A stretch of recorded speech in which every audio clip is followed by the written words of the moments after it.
오늘은 통일 북한 선교 강의 마지막 10번째 시간입니다. 우리는 그동안 통일 선교, 북한 선교의 이론적인 토대, 그래서 성경적 관점, 역사적 관점, 그리고 선교적 관점에 대해서 함께 살펴보았습니다. 또 통일 선교라고 하는 관점에서 이 땅에 오게 된 3만 4천 명의 탈북민들을 위해서 어떻게 사역해야 하는가, 탈북민 사역을 중심으로 함께 말씀을 나누었고요. 또 북한 선교라고 하는 관점에서 다양한 북한 선교의 사역들을 함께 나누었습니다. 인도적 지원 사역, 해외 탈북자 미션 혼 사역, 북한 인권, 또 북한 탈북자 구출 사역, 라디오 방송 사역과 통일 기도 사역에 대해서 함께 생각해 보았습니다. 오늘은 교회 내 북한 사역 세우기, 사역 공동체 만들기라는 주제를 함께 생각해 보려고 합니다. 먼저 교재의 내용을 함께 보시면요. 통일 북한 선교 사역의 필요성이라고 소제목이 나와 있습니다. 자, 이 내용을 중심으로 우리가 어떻게 통일 시대를 준비해야 하는지 함께 생각해 보겠습니다. 3만 4천여 명이라고 하는 탈북민들은 하나님께서 통일을 먼저 경험하게 하시기 위해서 남한 사회에 보내셨다고 그렇게 생각을 합니다. 그들은 통일 세대인 것이죠. 그러므로 한국교회는 그들을 통해서 통일을 먼저 살고 또 통일 한국 시대를 함께 준비해 나아가야 할 것입니다. 교재에 나와 있는 대로 통일 이후 대략 북한 인구의 5%에서 10%가 기독교인이 된다고 가정을 해보면 약 125만에서 250만 명까지가 북한 출신의 기독교인들이 생겨난다고 할 수가 있습니다. 결코 적지 않는 숫자입니다. 그들은 북한 지역에서도 살겠지만 통일시대에는 남한으로 내려와서 함께 살 수도 있을 것입니다. 통일을 생각하시는 분들이 점진적 통일의 방안을 생각을 합니다. 즉 이제 북한 정권이 붕괴되게 된다 할지라도 이 휴전선을 바로 열고 남북이 이렇게 자유롭게 왕래하게 하는 것보다는 어떤 일정 기간의 텀을 두고 북한이 잘 준비될 수 있는 그런 기간이 필요하다 이렇게 보고 있는 것이죠. 그래서 북한에서도 허락받은 사람들이 남한에 오고 남한에서도 허락받은 사람이 이제 북한에 가서 그래서 한 2, 30년 정도 그러한 교류와 협력의 시대를 지난 다음에 이제 전면적인 그러한 통합의 시대, 통일의 시대를 가져야 이제 큰 어려움이 없을 것이다 이렇게 보고 있죠. 자, 그런 관점에서 생각해 보더라도 이제 우리가 북한에 올라가서 교회를 세우고 또 복음을 전해야 되지 않겠습니까? 또 일부 북한 분들은 남한에 내려와서 또 경제 활동도 할 것이고 또 남한에서 사는 분들도 분명히 있을 것입니다. 그 기간이 뭐 짧을 수도 있고 굉장히 길어질 수도 있지만 중요한 것은 언젠가는 남과 북이 함께 연합해서 어우러져서 살게 될 때가 분명히 오게 된다는 것입니다. 그런데 북한과 남한은 이제는 굉장한 문화적인 차이가 생겨나게 되었죠. 언어적인 차이도 분명히 있습니다. 그래서 이제 우리가 북한에서 이제 남한으로 오게 되는 분들, 또 남한에서 북한으로 가서 복음을 전하고 교회를 세워야 될 때에 그냥 아무런 준비가 되어 있지 않으면 복음을 효과적으로 전할 수 없을 것은 분명한 사실입니다. 그래서 우리가 이 문제를 정말 잘 기도함으로 준비를 해야 통일 시대가 우리 민족에게 굉장히 큰 축복이고 또 복음의 측면에 있어서는 통일 시대에 복음을 저 북한 땅에 또 북한 주민들에게 효율적으로 전할 수 있는 계기가 되지 않을까 싶습니다. 그렇습니다. 통일은 교회가 먼저 준비를 해야 하는 것입니다. 통일이 어느 날 갑자기 올 수도 있지 않겠습니까? 어떤 분들은 통일에 대해서 불가능하다 이렇게 비관론을 펼치시는 분들도 계십니다. 또 어떤 분들은 향후 2, 30년 안에 통일은 이루어지지 않겠는가 이렇게 낙관적인 생각을 가지고 계시는 분들도 계십니다. 그런데 독일의 통일과 같이 통일이라고 하는 것은 어느 날 갑자기 이루어질 수도 있는 문제라는 것에 우리가 늘 통일 시대를 준비해야 한다라는 것을 알 수가 있는 것이죠.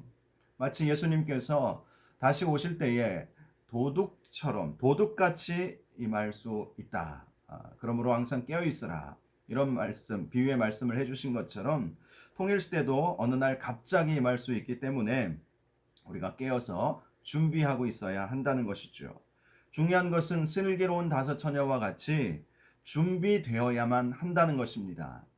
통일 시대가 되었을 때에 북한에 복음을 전하고 또 남한 땅에 내려오는 탈북민들, 북한 주민들에게 복음을 전하기 위해서는 남한 한국교회가 잘 준비되어야 한다라는 것입니다.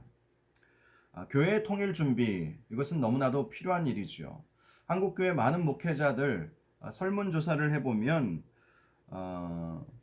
이 교회가 통일을 준비해야 된다 이런 인식을 하고 있음을 알 수가 있습니다. 한국교회 목회자들 최근 조사를 보니까요 90% 가까이가 통일은 이루어져야 한다 당위성에 대해서는 다 긍정적으로 대답을 했습니다. 그런데 문제가 무엇이지요? 실질적인 준비를 하지 못하고 있다는 것입니다. 통일 시대가 필요하다. 통일은 반드시 이루어져야 된다. 또 통일은 언젠가 주님 재림하시는 것을 우리가 준비해야 하듯이 갑자기 올 수도 있는 것이 통일이다. 이런 부분에 대해서 한국교회 성도들과 목회자들이 다들 인정은 하고 있지만 그렇다면 실질적인 통일 준비를 얼마나 하고 있는가?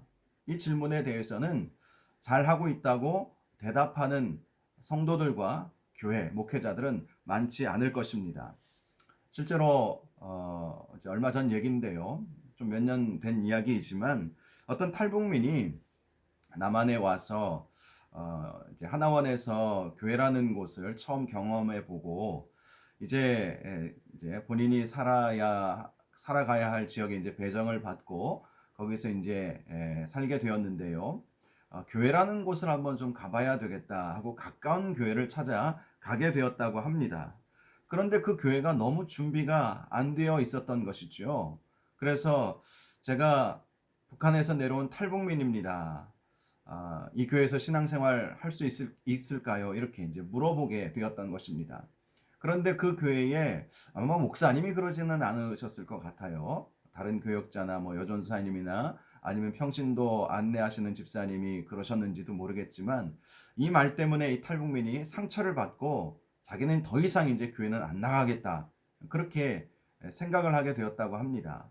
그분이 상처를 받았던 말은 이 말이었다고 합니다. 죄송하지만 우리는 탈북민 안 받아요. 이런 말씀을 하셨다는 거예요. 준비가 안 되어 있으니까 뭘 어떻게 해야 될지를 몰랐던 것이지요. 탈북민이 찾아왔는데 탈북민을 안 받는다라고 말할 수 있겠습니까? 이것은 사실 말도 안 되는 일인데 그런 일들이 있었다는 것이죠. 물론 많지는 않지만 이런 일들은 얼마든지 있을 수 있습니다. 만일 여러분이 섬기는 교회에 탈북민 뭐 한두 가정이 찾아왔다고 한번 생각해 보십시오. 환영하겠지만 그분들을 어떻게 섬겨야 할까? 여러분 어떤 개념이나 또 어떤 그림을 가지고 계십니까? 그러다 보니까 탈북민이 찾아오는 것이 사실은 부담스러울 수도 있는 것입니다. 그분들을 섬겨야 되겠다, 도와야 되겠다. 이 사실에 대해서 동의하지 않을 분들이 누가 있겠습니까? 그런데 막상 탈북민이 왔다. 또 통일시대가 되어서 북한 주민들이 북한 출신 분들이 남한에 와서 교회를 찾아왔다. 그럼 우리가 그분들을 어떻게 맞이해야 할 것인가? 잘 준비되어 있지 않으면 많은 실수를 하겠죠. 우리 탈북민 사역에 있어서도 초창기에 많은 실수들이 있었습니다. 예를 들어서 이제 돈을 처음부터 뭐 돈을 주려고 하는 그런 마음보다도 우리 탈북민들을 긍휼히 여기는 마음으로 교통비 조로 이제 얼마씩 드리는 교회들이 이제 생겨나게 되었죠. 대형 교회들은 재정적인 여유가 있었고 또 북한 분들이 남한에 와서 교회에 들어오니 또 얼마나 감사했겠습니까? 그래서 그분들에게 이제 얼마씩의 이제 그 재정을 지원을 해 주었는데, 그렇게 사역을 하다 보니까 탈북민들 사회에서는 어느 교회에 가면 돈을 더 많이 주더라, 이런 이제 말들이 돌기 시작한 것입니다. 저 교회 갔더니 20만 원 주더라. 저 교회 갔더니 5만 원밖에 안 주더라. 그러다 보니까 심지어 이런 일들도 있었습니다. 이단 교회들이 탈북민들을 이렇게 매수하기 위해서, 포용하기 위해서 뭐 엄청난 돈을 주는 교회들이 생겨났던 것이죠. 만민중앙교회 같은 경우는 뭐 한 50만 원씩도 줬다고 합니다.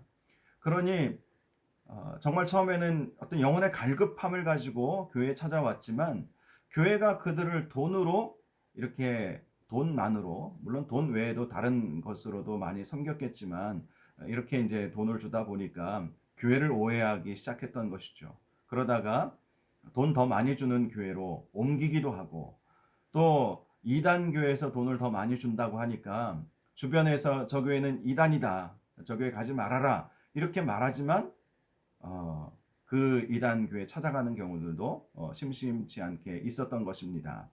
그리고 어떤 분들은 뭐 지금도 그런지는 잘 모르겠지만, 이제 돈을 주기 시작하니까 교회를 투어하는 사람들도 생겼던 거예요. 아무래도 이제 현실적으로 돈이 많이 필요한 분들 아니었겠습니까? 그래서 두세 교회에 이렇게 등록을 하는 것이죠. 그래서 매 주마다 다른 교회를 다니는 것입니다. 그런데 탈북민들 사회가 굉장히 좁잖아요. 그래서 그런 이야기들이 다 들려오게 되었지요. 제가 부산에서 사역했을 때에도 이제 수영로 교회 오시는 분들, 우리가 이제 그 용돈 비슷하게 교통비 쪽으로 많이 드리지는 않았습니다. 한 5만 원 정도 이제 드리게 되었는데, 다대포에는 어떤 교회가, 그 교회도 이제 탈북민들 오시면 교통비 쪽으로 한 5만 원씩 이렇게 드리게 되었나 봐요. 그러다 보니까 어떤 분들은 한 반반씩 나누어서 두 주는 수영로 교회 오고, 또 두 주는 그 교회 가고, 이제 이런 일들이 많이 있었습니다. 그리고 이제 수영로 교회 북한 선교부에서는 매월 셋째 주 주일날 교통비를 나누어 드린다 하면 그때는 많이 오시고, 그리고 마지막 주에 다대포에 있는 교회에서 교통비를 드린다고 하니까 수영로 교회 나오시던 분들조차도 예배에 안 나오시고 그쪽으로 많이 가는 거예요. 그래서 거기서 또 교통비 받으시고, 그러다 보니까 이 서로 두 교회가 이것은 좀 아니지 않나, 이런 생각을 함께 하면서 의견을 나누었던 그러한 기억도 있습니다. 그렇습니다. 이 북한 선교, 통일 선교, 탈북민 사역을 하다 보면 초창기에는 많은 실수를 하게 되죠. 이런 실수들을 이제 반복하면 안 되지 않겠습니까? 그래서 이제 지금은 이제 제가 사역했을 때만 해도 수영로 교회에서는 무조건 돈을 드리는 것이 아니라 한 달에 3번 이상 예배에 참석하시는 분들에게 정말 순수한 교통비, 멀리서 오시는 분들도 계시고 대중교통을 이용하셔서 이렇게 오셔야 되니까, 정말 교회에 오시는데 돈이 없어서 못 오시는 분들은 없도록 하는 차원에서 한 달에 3번 이상 나오시는 분들에게만 교통비를 지출하는 것으로 그렇게 정책을 바꾸었습니다. 실수를 하다 보니까 또 이런 방법들을 찾아내게 되었던 것이죠. 그러다 보니까 이제 한 교회에 잘 정착하는 일이 있게 되었던 것이죠. 제가 왜 이 말씀을 장황하게 드리냐면, 통일 시대를 잘 준비하지 않으면 북한에 가서 교회를 세운다 할지라도 어떻게 교회를 세워야 할지 우리가 제대로 할 수 없는 일이고요. 또 북한에서 사셨던 분들이 남한에 내려와서 이제 교회라고 하는 곳에 와서 신앙생활을 하려고 할 때 그분들을 어떻게 도울지 교회가 준비가 되어 있지 않으면 많은 실수들을 하게 된다는 것이죠. 그러다 보면 그 과정 속에서 영혼을 실족해 하고 영혼을 놓치는 일들이 많이 있지 않겠습니까? 그래서 지금부터라도 통일 시대를 우리가 잘 준비를 해야 한다는 것입니다. 하나님께서는 준비된 자들, 작정하신 자들을 반드시 예수 믿게 하십니다. 저는 북한에도 하나님께서 작정하신 구원 주시기로 작정하신 분들이 있다고 분명히 믿습니다. 사도행전 14장 48절을 보니까 이방인들이 듣고 기뻐하여 하나님의 말씀을 찬송하며 영생을 주시기로 작정된 자는 다 믿더라. 이런 말씀이 있습니다. 영생을 주시기로 작정된 자들이 있다. 북한 주민들 가운데에서도 하나님께서 영생 주시기로 작정하신 분들이 분명히 있지 않겠습니까?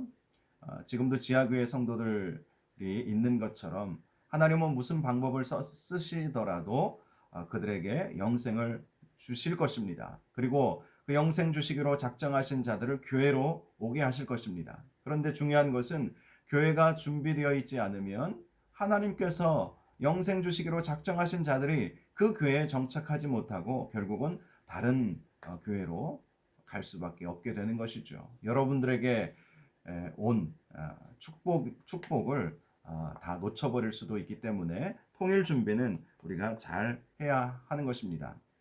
물론 이제 남한 교회가 굳이 꼭 그렇게 준비할 필요가 있겠느냐? 북한에서 오신 탈북민 목회자들도 200명 이상 계시다고 하는데 그렇게 생각하시는 분들도 계실 것입니다. 그러나 제가 조금 전에 말씀드렸던 것처럼 수치적으로 125만에서 250만 명의 북한 주민이 기독교인이 된다면 200명의 탈북민이 한 사람이 10,000명씩 감당해야 된다는 것이지 않겠습니까? 그것은 사실 힘들죠. 쉽지 않은 일입니다. 그래서 남한교회가 이제 이런 북한 지역에서 예수 믿게 된 하나님께서 작정하신 영생을 주시기로 작정하신 그러한 성도들에게 한국교회, 남한교회도 잘 준비해서 그들에게 복음을 전하고 또 신앙생활을 할 수 있도록 도와주어야 할 필요가 있는 것이죠. 특별히 통일시대를 준비하기 위해서는 담임 목사가 잘 준비가 되어야 합니다. 그것이 이제 한국교회 현실이기 때문 아니겠습니까? 담임 목사가 비전을 갖지 않고 있으면 통일 준비를 하기가 어려운 것이죠. 많은 그 북한 선교 연합 단체에서 담임 목사님들을 깨우기 위해서 감사하게도 여러 세미나를 통해서 통일 목회, 통일 시대를 어떻게 준비해야 하는지 그런 세미나들을 하고 있습니다.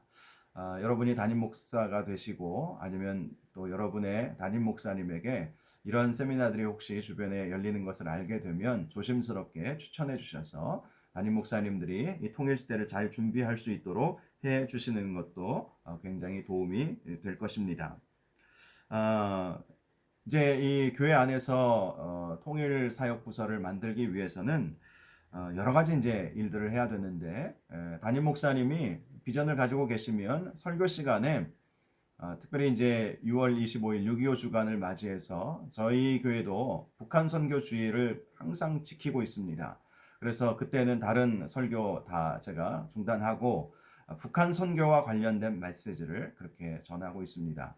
작년 같은 경우는 통일과 관련된 시를 성도님들에게 공모해서 받아서 작은 소책자로 만들어서 다시 배포한 일도 있었습니다. 통일을 준비하기 위한 그러한 특별한 날들을 정해보는 것도 굉장히 도움이 되죠. 이제 8.15 광복절이 있는 주간도 좋고요. 또 10월 달 이렇게 공휴일이 겹치는 날 이런 날도 이렇게 북한 선교 주일, 북한 선교 주간, 또 북한 선교 세미나, 통일 음악회 이런 행사들을 한 번씩 개최하면서 성도들로 하여금 통일을 준비시키도록 하는 그러한 사역들이 필요합니다.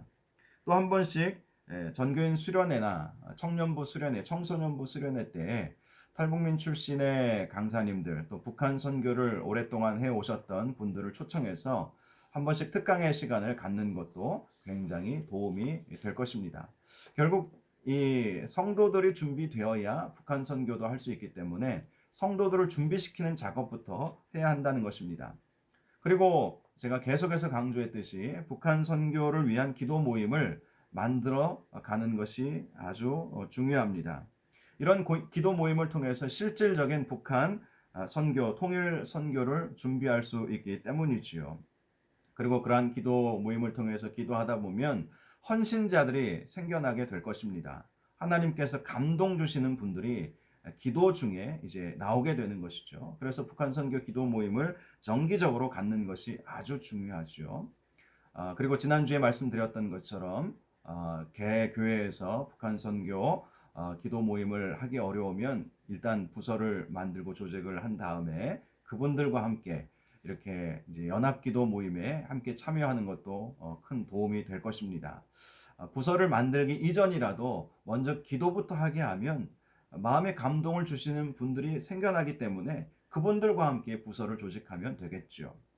자, 이렇게 기도가 쌓이게 되면 다음엔 체계적인 훈련을 받게 해야 합니다.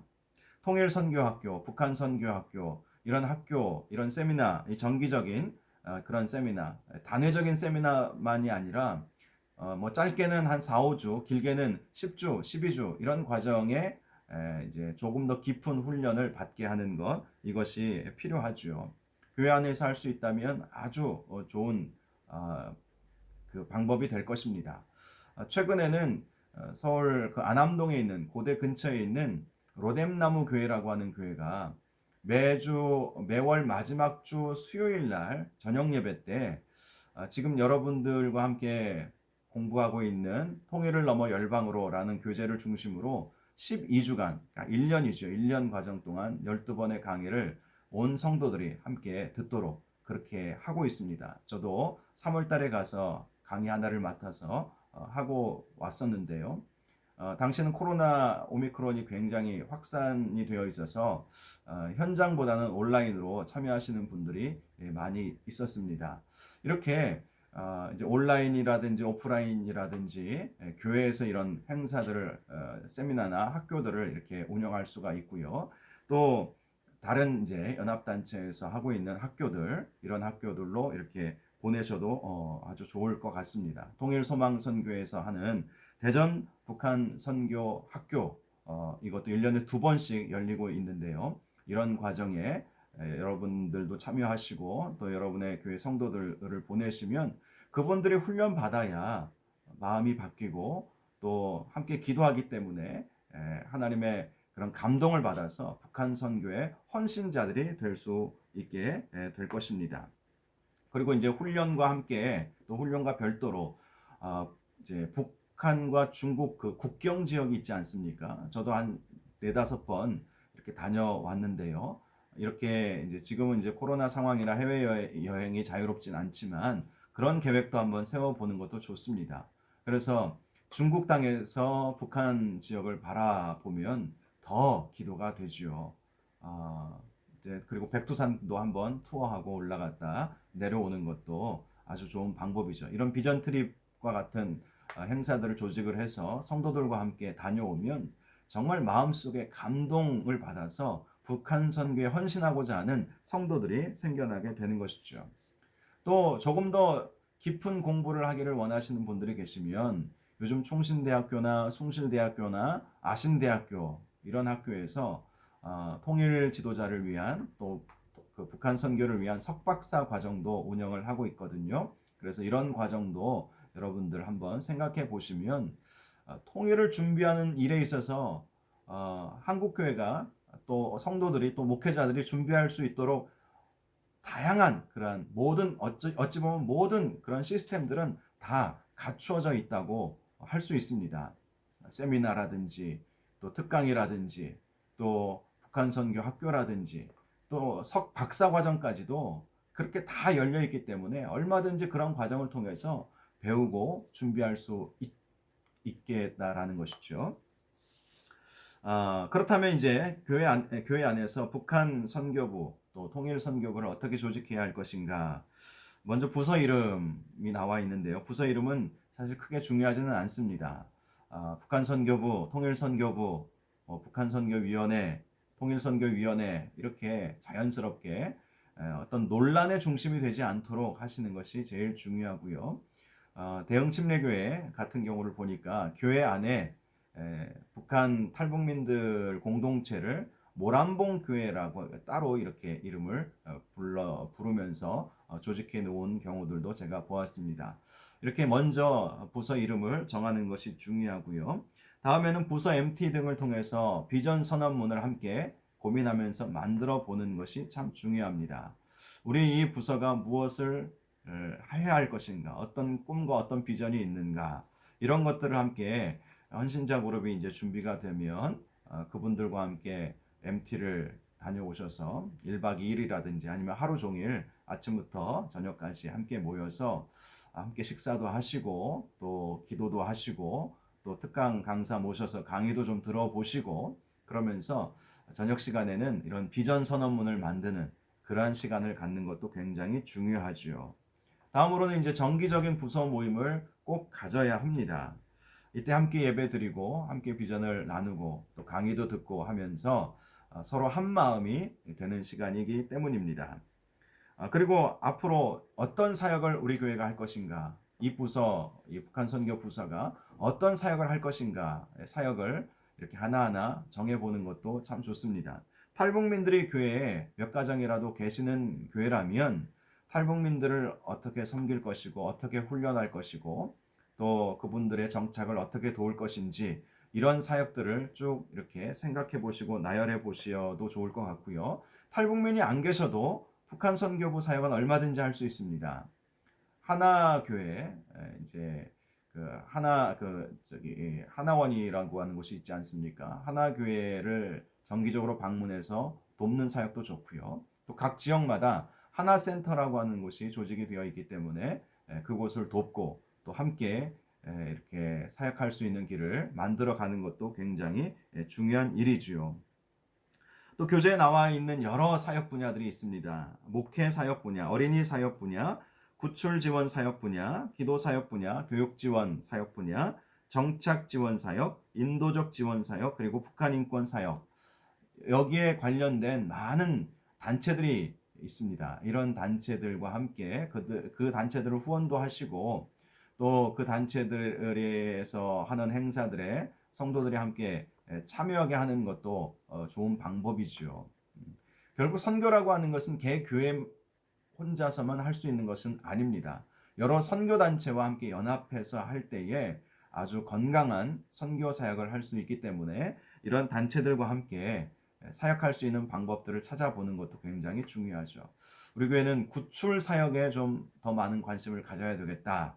이런 이제 생각을 하신다면 구출 사역을 하는 단체들 통해서 함께 사역을 하고 또 함께 기도하고 후원도 하고 또 그 단체에서 요청을 하면 함께 헌금도 해서 한 영혼이라도 살려내는 그런 일들을 같이 감당한다면 굉장한 성도들에게 있어서는 감동이 될 것이고 바로 그러한 사역들이 북한 선교 사역을 더 확장시킬 수 있는 길이 된다는 것입니다. 정말 우리가 사역할 수 있는 길은 참 많이 있습니다. 어, 처음 시작이 중요하죠. 첫 시작을 우리가 기도함으로 잘 준비한다면 얼마든지 통일 시대를 잘 준비할 수 있는 그런 교회들이 될 수 있을 것입니다. 저는 이런 생각을 해보았습니다. 왜 하나님께서 아직 통일의 문을 우리에게 열어주시지 않으셨을까? 그 대표적인 이유가 아직 한국 교회가 준비가 되지 않았기 때문이라는 것입니다. 준비가 안 되었을 때에 통일의 문을 열면 하나님 보시기에는 그만큼 그것만큼 손해 나는 일이 없지 않겠습니까? 북한 주민들은 고통받고 억압당하고 신음하고 있습니다. 북한 지하교회 성도들, 정치범 수용소에 갇혀 있는 그루터기 교인들, 그들의 눈물의 기도를 우리 하나님은 다 듣고 계십니다. 그래서 남한교회가, 한국교회가 준비되어야 통일의 문을 여시고 그들을 구원의 길로 인도하시고 하나님께서 영생을 주시기로 작정된 자들이 다 하나님의 은혜 가운데 교회에 나와서 예배드리고 신앙생활을 잘 할 수 있지 않겠습니까? 그래서 한국교회가 준비되어야 한다는 것입니다. 이 준비해야 하는 사역이 너무나도 중요하다라는 것이죠. 통일 이후에 하면 되겠다? 아닙니다. 통일 이후에 할 수 없습니다. 통일 이전에 우리가 다 준비해 놓아야 하는 것입니다. 그렇지 않으면요, 통일이 되면 아마 이단자들이 먼저 들어가서 이단자들은 이미 다 포석을 다 깔아놓고 있거든요. 또 그들은 아주 일사불란하게 움직이지 않습니까? 그래서 한국교회가 준비되어 있지 않으면 이단자들이 먼저 들어갈 거예요. 그래서 그걸 하나님께서 우려하시지 않으시겠습니까? 그래서 한국교회가 통일을 잘 준비해야 되고 통일을 잘 준비하기 위해서는 통일 준비를 할 수 있는 부서들을 만들어 가는 것이 참 중요하다. 교단 차원에서도 요즘 통일준비위원회와 같은 그러한 조직들을 만들어 가고 있는 것이 얼마나 감사한지 모르겠습니다. 우리 합동교단도 통일준비위원회, 또 통일기도회 뭐 이런 단체와 또 모임들을 만들어서 하나하나 준비를 하고 있습니다. 이제 그 앞으로는 우리 교단 안에 통일 사역을 하고 있는 그러한 사역자들 또 통일에 관심 있는 분들을 함께 모아서 통목회, 통일 목회를 준비하는 목회자들의 모임을 이제 발족을 하려고 합니다. 그래서 이런 모임들이 각 교단별로 일어나고 있다는 것이 얼마나 감사한지 모르겠고요. 각 교회마다 또 교단마다 이렇게 통일을 준비하는 사역들이 계속해서 일어나야 그래야 하나님께서 그때 안심하시고 통일의 문을 열어주시지 않을까 싶습니다. 이제 교재의 내용으로는 마지막으로 북한 통일 선교 사역에 있어서 주의사항 몇 가지를 생각해 보겠습니다. 첫 번째, 담당 사역자의 전문성입니다. 담당 사역자가 전문성을 가져야 하는 것이죠. 목회자뿐만 아니라 평신도들도 이 사역은 너무나도 중요한 사역이기 때문에 전문가로 교회는 길러낼 수 있어야 하는 것입니다. 그런데 이런 인식이 없으면요, 이제 많은 교회들이, 많은 대형 교회들도 그렇더라고요. 탈북민 사역자, 또 북한 선교 사역자를 세웠는데 2, 3년에 한 번씩 그냥 보직을 바꾸는 거예요. 그러면 이제 전문성을 확보하기가 어렵지 않겠습니까? 평신도 지도자들도 한 부서에서 꾸준히 이렇게 10년, 20년 사역을 하면, 뭐 교사들도 그렇잖아요. 교사들도 20년, 30년 이렇게 쭉 사역하면 아이들 가르치는 분야에 있어서는 아주 전문가가 되지 않습니까? 통일 선교 사역, 북한 선교 사역도 한 부서에 오래 사역할 수 있도록 목회자나 교육자들이나 평신도 지도자들을 이렇게 배치해 주는 것, 그렇게 해야 전문성을 확보할 수 있다는 것입니다. 두 번째는 실적 중심의 사역 운영 방식을 주의해야 한다는 것입니다.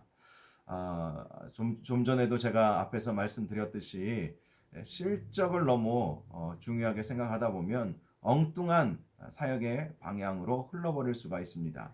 돈을 줘서, 물론 처음부터 돈 주고 사람들 이렇게 데려오려는 목적은 아니었습니다. 그런데 그것이 이제 오해를 받고, 그래서 그걸 통해서 사람들이 많이 오니까 그게 또 교회에서는 실적이 되고, 그러다 보니까 이제 통일 선교 사역에 변질이 올 수도 있는 부분이기 때문에 실적 중심의 사역 운영 방식을 항상 주의해야 한다라는 것이죠.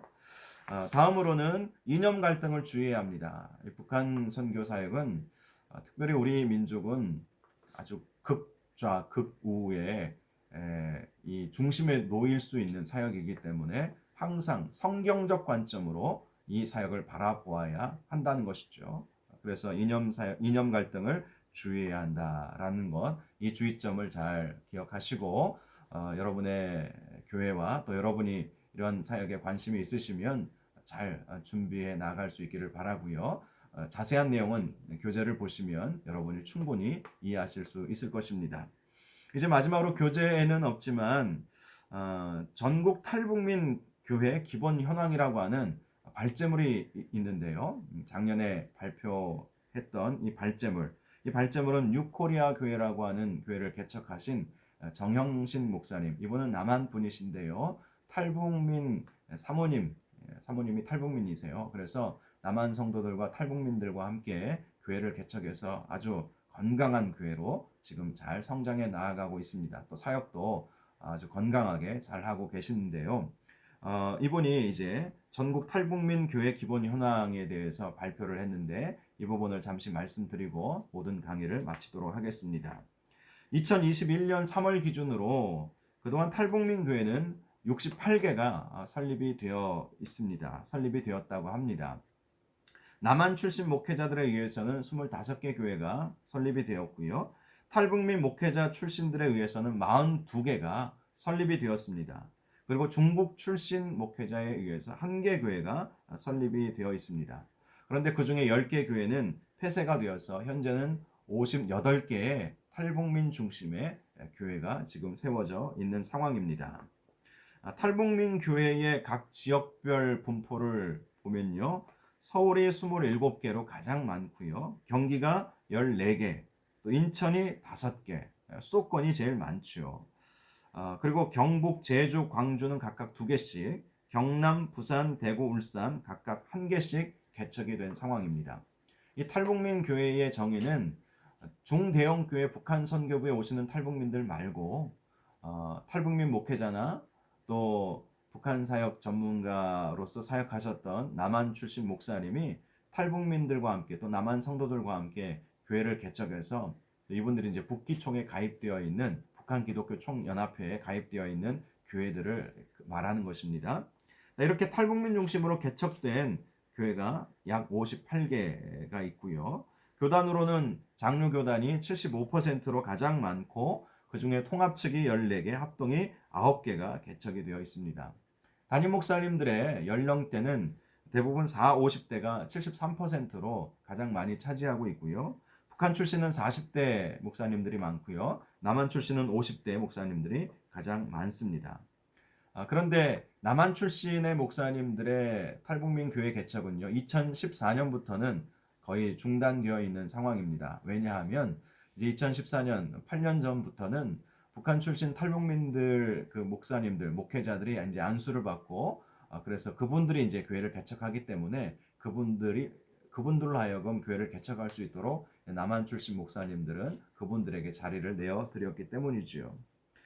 탈북민 교회 재정 현황을 보니까 월 평균 200만 원 미만의 헌금 수입이 있는 교회가 65%를 차지할 만큼 재정적으로 아주 열악한 상황이라고 합니다. 담임 목사님의 사례도 없는 경우가 42%라고 해요. 그러니 탈북민 목회자들의 삶이 굉장히 어렵겠죠. 물론 개척교회 목사님들이 다 어렵지만 우리 탈북민 목회자들의 경우는 더 어렵다고 할 수가 있습니다. 100만 원 미만으로 사례비를 받는 분들은 71%라고 합니다. 그러니 얼마나 어렵겠습니까? 교회 숫자는 20명 미만이 27%, 40명 미만이 42%, 60명 미만이 21%, 60명 이상은 10%, 약 5개 교회 정도만이 60명 이상이라고 합니다. 60명 정도는 사실 되어야 교회가 자립할 수 있는데 58개 교회 중에 5개 교회 정도만 이제 겨우 자립 단계에 와 있다고 할 수 있죠. 그래서 탈북민 교회들 위해서 여러분 많이 기도해 주시고 여러분 주변에 탈북민 교회가 있다면 적극적으로 도와주시기를 바랍니다. 우리 대전에는 안타깝게도 탈북민 교회는 없어요. 탈북민 목회자들은 있는 것으로 제가 알고 있거든요. 침신대에서 지금 신학 공부하고 있는 한 분도 탈북민 출신 목회자 수업을 지금 받고 있는 것으로 알고 있습니다. 대신 이제 중대형 교회에 북한 선교부들이 한 3교회 정도가 조직이 되어 있는 것으로 알고 있어요. 한밭제일교회, 대흥침례교회, 그리고 대전 온누리교회에 북한 선교부가 조직이 되어서 그분들이 이제 교회에 정기적으로 나오고 있다고 합니다. 그런데 이제 이 그 탈북민들의 그 지역별 현황을 보면요. 대전에 한 600명 정도 살고 있는 것으로 나와 있거든요.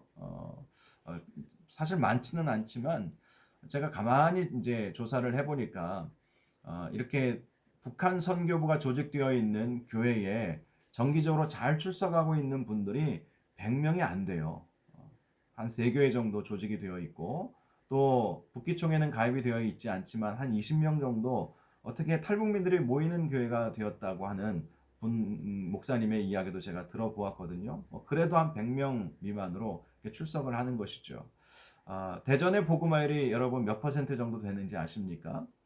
최근 자료를 보니까 2018년도 자료를 보니까 22%라고 나와 있습니다. 물론 더 될 수도 있겠죠. 저는 한 30%로 알고 있었는데 통계적으로 인구 조사를 해보니까 22%가 대전 안에 이렇게 신앙생활을 하고 있다고 합니다. 그런 관점에서 보면 대전에 우리 600명 이상의 탈북민들이 와 있는데 교회 다니시는 분들은 100명이면 한 15% 정도밖에 되지 않는 것입니다. 그러니 대전 복음화율보다도 탈북민 복음화가 훨씬 떨어지는 거예요. 근데 문제는요, 여러분, 다른 지역들로 이렇게 비교해 보면 탈북민 복음화는 30% 이상이 됩니다. 그런데 대전은 훨씬 적은 거예요. 왜 그런 일들이 있겠습니까? 몇몇 큰 교회들만 탈북민 사역을 하고 있기 때문 아닐까? 또 탈북민 교회가 개척이 되지 못하고 있기 때문인 것도 이유가 되겠죠. 그래서 여러분, 북한 선교를 위해서 기도하실 때 우리 대전에 살고 있는 우리 탈북민들이 복음화가 될 수 있도록, 그들이 가까운 교회에 나가서 신앙생활을 할 수 있도록, 또 여러분의 교회에 여러분이 잘 준비되면 또 하나님께서 보내실 수도 있지 않겠습니까? 어찌되었든 탈북민들 한 30% 40%는 이렇게 교회 나오게 그렇게 해야 되지 않겠습니까? 이것이 이제 통일을 준비하는 일입니다. 이렇게 통일이 잘 준비가 되어야 하나님께서 통일의 문을 여시고 남한 교회에 북한 출신 신앙인들을 보내시고 또 우리가 함께 통일 시대를 아름답게 만들어 갈 수 있을 것입니다. 교회 안에서 탈북민 사역부서 꼭 만드시기 바랍니다. 탈북민뿐만 아니라 북한 선교, 탈북민들이 없어도 얼마든지 북한 선교 부서는 만들 수 있어요. 이 일을 위해서 하나하나 기도 모임도 하시고 또 목사님들은 설교 시간에 이러한 부분에 있어서 동기부여도 하시고 또 6.25 주간 같은 경우 북한 선교 주일, 또 북한 선교 주간, 뭐 통일 선교 세미나, 뭐 통일 음악회, 뭐 이런 행사들도 기획을 해 보시면 성도들이 통일 시대를 준비해야 되겠구나라는 그런 마음들이 오지 않겠습니까? 그런 마음이 있으신 분들과 함께 기도 모임도 하시고 또 체계적인 훈련도 받으시고 그분들과 함께 북한 선교 부서를 만들어 가시면 그때부터 이제 사역은 하나하나 시작이 될 수 있을 것입니다. 그래서 여러분이 섬기는 교회에 이런 북한 선교 부서들이 많이 좀 나올 수 있기를 바라고요. 이런 북한 선교 부서들이 좀 많이 생길 수 있도록 여러분들께서 기도해 주셔서 적어도 우리가 살고 있는 우리 이 땅 대전과 충청, 충남 이 지역에 계시는 우리 탈북민들이 마음껏 교회 가서 신앙생활하고 통일 시대를 잘 준비할 수 있도록 우리가 그렇게 함께 힘쓰고 애써야 할 것입니다. 그동안 이제 10번의 강의를 이렇게 진행을 했는데요. 뭐 제가 이 부분에 대해서 아주 뭐 박사학위를 갖고 있는 것도 아니고 그래서 나름대로 준비해서 한다고 했지만 제 경험과 또 나름대로 사역했던 그러한 사역을 하면서 얻게 되었던 지식들을 중심으로 또 좋은 교제가 만들어져서 여러분들과 함께 나누는 시간을 가졌습니다. 계속해서 북한 선교, 통일 선교에 관심을 가지시고 그래서 여러분들이 북한 선교, 통일 선교에 잘 준비될 수 있으면 좋겠다. 이런 마음이 있습니다. 그동안 말씀을 또 강의를 경청해 주셔서 감사하고요. 또 다음 학기에 또 좋은 그런 강의를 잘 준비해서 만날 수 있기를 바랍니다. 수고하셨습니다.